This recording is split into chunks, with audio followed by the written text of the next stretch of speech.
The collapse of Syria is directly related to Israel. As a matter of fact, I'm about to show you a clip of Benjamin Netanyahu directly taking credit for the chain of events that set off the dictator in Syria being overthrown. This collapse is a direct result of our forceful action against Hezbollah and Iran, Assad's main supporters. It set off a chain reaction of all those who want to free themselves from this tyranny and its oppression. Now, you have to look at what's going on in Syria in the context of what's going on the global stage. Trump coming into power in the United States is playing a major role on what is going to reshape the Middle East in the months and the years to come. It's no secret that Trump is a good friend of Prime Minister Benjamin Netanyahu. Check this clip out. Are you going to pressure Prime Minister Netanyahu, with whom you have a very good relationship, to end the war in Gaza? Yeah, sure. And have you already started that process? I want him to end it, but you got to have a victory. People forget about October 7th. That was as violent. And you know what's happening? I noticed that a lot of people are saying, oh, it never really happened. This administration is sending a very clear message. When Donald Trump is asked, are you going to pressure Prime Minister Netanyahu to end the war? When Biden was asked the same question, it was always these fluffy, nilly-willy answers because Biden was trying to pander to try to get votes from both sides. Trump is absolutely clear. He answers. He says very clearly, sure, I'm going to pressure them to end the war, but it has to end with a victory. That's how wars end, ladies and gentlemen. One side wins and one side loses. If there's a continual state of this ceasefire, of these times where both armies stand off, what will eventually happen is they build up their armies and they go to a bigger and badder war.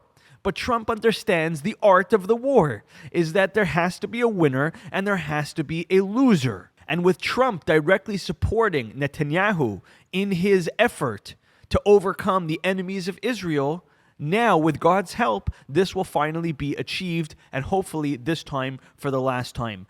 Prime Minister Benjamin Netanyahu has a phenomenal relationship with Trump as well. Check this next clip out. I want to thank President Trump for his strong statement yesterday about the need for Hamas to release the hostages, the responsibility of Hamas, and this adds another force to our continuing effort to release all the hostages. Thank you, President Trump.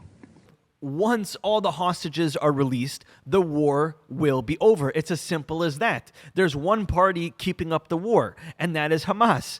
Israel wants its people back that Hamas brutally abducted, and once they have them back, done. There's no need for any more war. They could pull out of Gaza, they could pull out of their positions, and they could finally go back to living a normal life. But the Palestinian people do not want to live a normal life. They want to continue to live under this guise of oppression because they want the sympathy of the world and they want the entire land of Israel. They're not interested in coexistence. And don't take my word for it. Listen to what Bill Clinton has to say.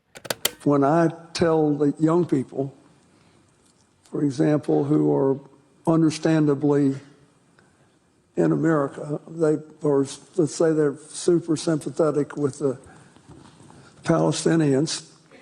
Well, they've been killed. A lot of those Palestinians have, and all they know is that a lot more Palestinians have been killed than Israelis.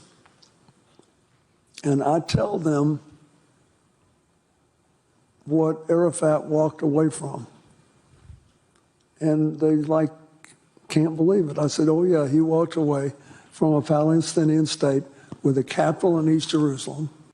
People constantly paint Israel as the aggressor. People constantly paint Israel as the country that is unwilling to bend, unwilling to negotiate. But here you have from the president himself, from Bill Clinton, who was probably the closest president ever in history to broker a peace deal, who himself will tell you that the reason why the peace deal did not happen was because of the Palestinian side, was because of Arafat. They don't want peace. They want war. They don't want some of it. They want all of it. And this is where the problem belongs. But you know where it starts to get interesting is the geopolitical consensus in Israel has completely changed, has completely turned around.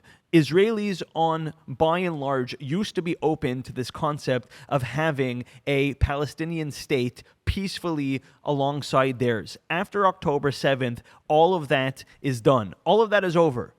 Overwhelming majority of Israelis today do not support a Palestinian state because they saw what happened on October 7th. They saw their closest people who used to work in their homes, who used to work in their businesses, who used to do commerce with them, who they used to consider as their friends, were plotting all along this evil plot to take over Israel and to murder as many people as they possibly could. And Israel today and Israelis today are just not willing to accept the fact that the Palestinians actually want peace. It's a fallacy. It's a fallacy that the West has bought into. Their culture is not the same as ours.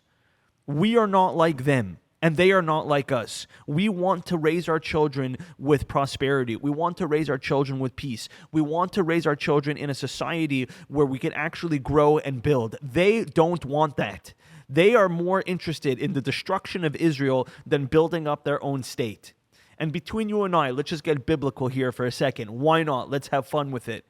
Biblically, there is no such thing as Palestine. There's no such thing as a Palestinian state. The land of Israel was given to the Jewish people by the God of Abraham, Isaac, and Jacob as eternal inheritance. There's no room for discussion. There's no room for giving up one piece, 1 inch of the land of Israel.